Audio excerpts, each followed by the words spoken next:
کریم آقا صلی اللہ علیہ وسلم پھر بیت اللہ کا طواف کرنا ہے اور ابو جہل اپنے دوست اپنی مجلس میں اٹھیا کہنے لگا آج میں محمد صلی اللہ علیہ وسلم کے نال جا کے نمٹنا ہے کریم آقا صلی اللہ علیہ وسلم دے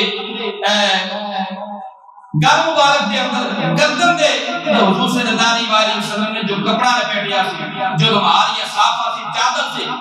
ابو جہل نے جا کے حضور صلی اللہ علیہ وسلم دی چادر کو پکڑیا اور چادر نے گلے دے کولو پکڑ کے وہ چادر کو پیسیا حضور صلی اللہ علیہ وسلم قریب سی کہ کریم آقا صلی اللہ علیہ وسلم دی سانس بند ہو جاندی حضور صلی اللہ سیدنا صدیق اکبر رضی اللہ عنہ اپنے گھر دے اندر موجود نے ایک چیخ سنی سیدنا صدیق اکبر نے دوڑ کے گیا اور سیدنا صدیق اکبر رضی اللہ عنہ نے فرمایا مکے والو کیا محمد صلی اللہ علیہ وسلم نے اس وجہ تو مارتے ہو کہ آپ کہتے ہیں اللہ ہے کہ اس وجہ تو مارتے ہو اور کہتے ہیں کیا لوگ رب العالمین وحدہ لا شریک کی بات کرتے ہیں جھک جاؤ سیدنا صدیق اکبر نے جا کر انہیں دور ہٹایا دھکا مار کے ایک روایت کے اندر کہ پھر دوسری مرتبہ پھر انہوں نے ایسا کیا سیدنا صدیق اکبر پھر گئے جا کے چھڑام لگے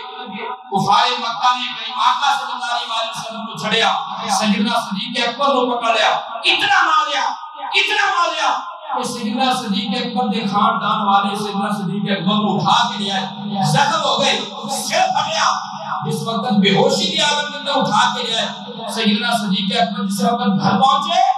اور کچھ دیر کے بعد صدیق اکبر کو ہوش آ گیا نال پوچھیا دسو محمد نے کیا